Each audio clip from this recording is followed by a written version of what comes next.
Iman kepada malaikat merupakan rukun iman yang kedua dari rukun iman yang wajib kita imani.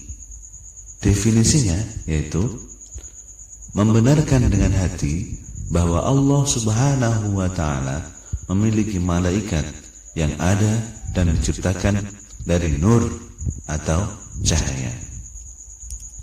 Malaikat tunduk dan patuh serta tidak bermaksiat kepada Allah Subhanahu wa Ta'ala pada apa yang Allah perintahkan, dan malaikat pula melaksanakan apa yang ditugaskan kepada mereka. Adapun hukum mengenai iman kepada malaikat adalah wajib ain atau fardu ain. Sedang dasar hukumnya ada pada Quran Surat An-Nisa ayat 136. Artinya, wahai orang-orang yang beriman, tetaplah beriman kepada Allah dan Rasul-Nya, dan kepada kitab yang Allah turunkan kepada Rasul-Nya, serta kitab yang Allah turunkan sebelumnya.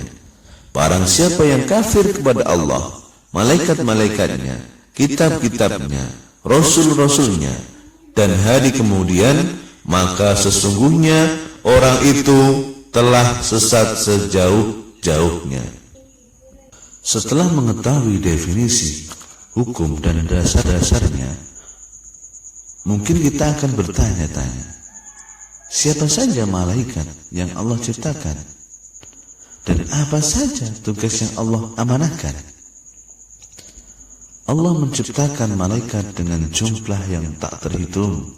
Namun dari setiap banyak malaikat yang Allah ciptakan, hanya ada 10 malaikat yang wajib kita iman. Yang pertama adalah malaikat Jibril.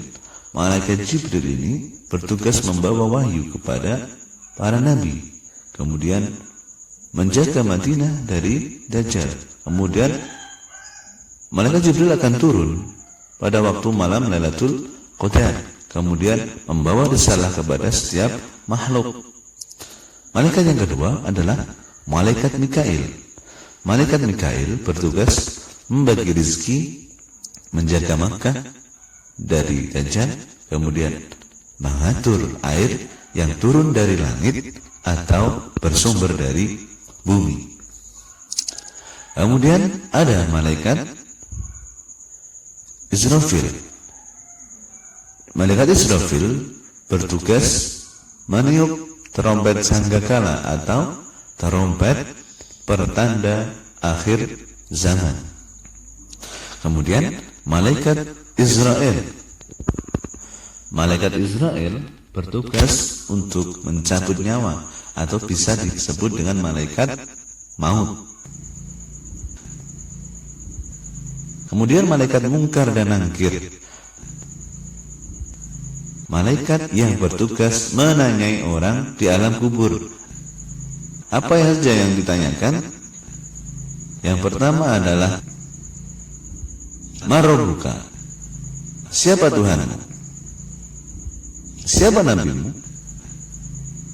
Apa agamamu? Apa kitabmu?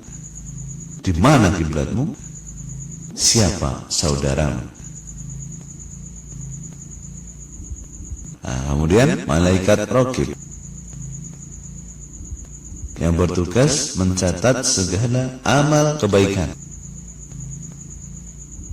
Kemudian malaikat Atid yang bertugas mencatat segala amal buruk. Maka hati-hati di setiap tindak langkah kita selalu diawasi oleh malaikat. Malaikat Malik bertugas untuk menjaga neraka dan sebagai pemimpin malaikat yang bertugas di dalam neraka. Yang terakhir, malaikat Ridwan, malaikat yang bertugas menjaga dan mengawasi surga serta menyambut semua hamba Allah yang akan masuk surga. Semoga kita sebagai salah satu umat Nabi Muhammad yang bisa masuk surga. Amin. Kemudian hikmah beriman kepada malaikat yang pertama adalah menambah keimanan dan ketakwaan kepada Allah Subhanahu wa Ta'ala. Yang kedua, senantiasa berhati-hati dalam bertindak dan berucap, karena apa yang diperbuat tidak luput dari pengawasan malaikat. Kemudian, menambah kesadaran bahwa adanya alam lain yang tidak bisa dijangkau oleh manusia, yakni alam malaikat atau alam gaib. Kemudian menumbuhkan cinta kepada amal soleh, karena selalu ada malaikat yang siap mencatat amal perbuatan manusia. Oke, terima kasih. Semoga membantu dan semoga bermanfaat. Illa liqa' ma'as salamah. Wassalamualaikum warahmatullahi wabarakatuh.